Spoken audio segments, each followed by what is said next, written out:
we're about to dive into some rules that, well, they control the daily lives of millions of people. And I want to start by asking you a question.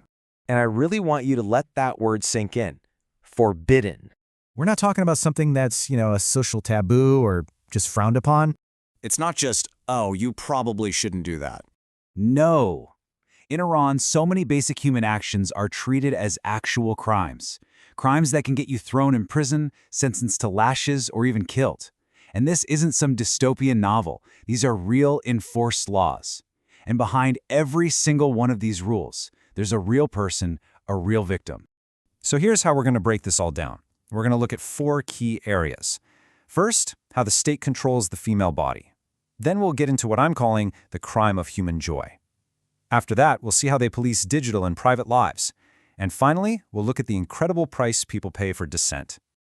All right, let's start with part 1. This is all about a series of laws aimed squarely at controlling how women appear, how they act, and how they express themselves in public. Okay, so rule number 1. Since 1983, it has been absolutely mandatory for all women and girls, some as young as 7, to wear a hijab. And let's be clear, this isn't a cultural suggestion, it's a law. It's enforced by so-called morality police, who literally patrol the streets. And now, they're using technology, surveillance cameras, and facial recognition systems to track down and identify any woman who dares to show her hair. And this rule, it brings us to a name that sparked a global movement, Mahsa Amini. In 2022, she was just 22 years old when she was arrested for wearing an improper hijab. 3 days later, she was dead. The official story? A heart attack. But witnesses said she had been beaten. Her death? It was the spark that ignited massive protests, a fire that spread right across the nation. And out of that fire came a rallying cry. Just 3 words: woman, life, freedom. It's so simple yet so powerful. That slogan echoed around the entire world, a symbol of defiance, a demand for the most basic human rights. The control doesn't stop with appearance. It extends to something as fundamental as music. Get this.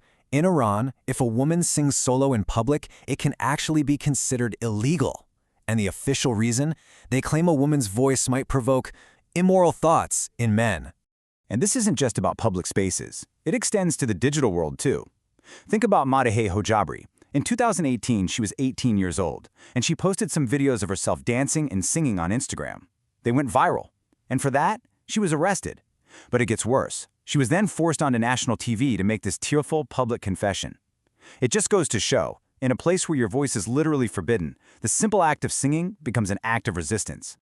All right, let's talk about something that so many people around the world love: soccer. For decades, women in Iran were completely banned from going to men's soccer matches. The official excuse was that the stadium environment, with all the passionate, mostly male fans, was inappropriate for women. Now, recently, they've allowed some very limited access, but huge restrictions are still in place. And the human cost of this rule, it's just heartbreaking. It's perfectly captured in the story of Sahar Kodayari. Online, people knew her as the Blue Girl, named for her favorite team's colors. All she wanted was to watch a game, so she disguised herself as a man to try and get into the stadium. When she was caught and faced prison time for it, she set herself on fire outside the courthouse. She later died. Her story, it became a global symbol of this fight for something so simple. Okay, so we've seen how they control what you look like. Now let's move on to part 2 and see how this control extends to the most basic expressions of happiness and love. I mean, for most of us, dancing is about celebration, right? Joy. Well, in Iran, it can land you in prison. Dancing in public, especially between men and women, is just flat-out banned. And yet, so many young Iranians are pushing back. They're dancing in viral videos, at private parties, and every single one of those moves has become this powerful, quiet act of defiance. It's like every step is saying, you can't crush our spirit. And it gets even more unbelievable. This is where the simplest human gesture is turned into a crime. I'm talking about a hug.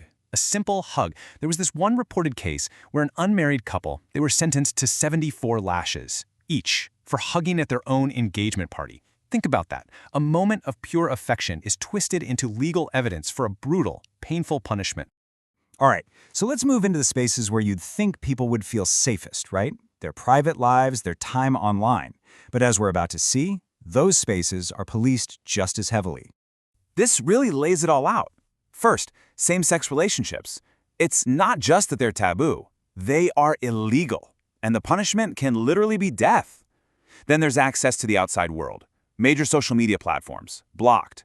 Of course, people use VPNs to get around it, but they're taking a huge risk, knowing that their online activity is always being watched.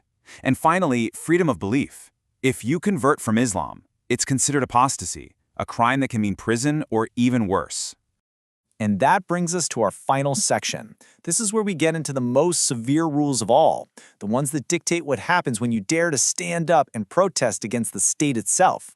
Protesting politically in Iran, it carries the ultimate risk. And the reason why is because the authorities can hit you with a very specific charge, and it's one that's really hard for most of us to even wrap our heads around. The charge is called Moharebe, and it translates to enmity against God. It's a charge under Iranian law that can and does carry the death penalty. What it does, essentially, is frame political protest not just as a crime against the government, but as a crime against God himself. It's an incredibly powerful tool. And make no mistake, this is not just some theoretical threat. After the Mahsa Amini protests, several protesters were executed after these incredibly fast trials. One of them, a man named Majid Reza Rahanavard, was publicly hanged from a crane just weeks after he was arrested. The message was clear. It was a brutal public warning to anyone else who was thinking of speaking out. So when you look at all of this together, you realize these aren't just rules on a piece of paper. They shape every single aspect of a person's life. But what's truly remarkable, what's so inspiring, is that even with all of this, people in Iran continue to resist. Through music, through art, through these small acts of quiet courage. Because I think they understand something profound. When your freedom is that limited, even the smallest act of dignity becomes unbelievably powerful. And that's where we'll leave it. But I do want to leave you with one final question to think about.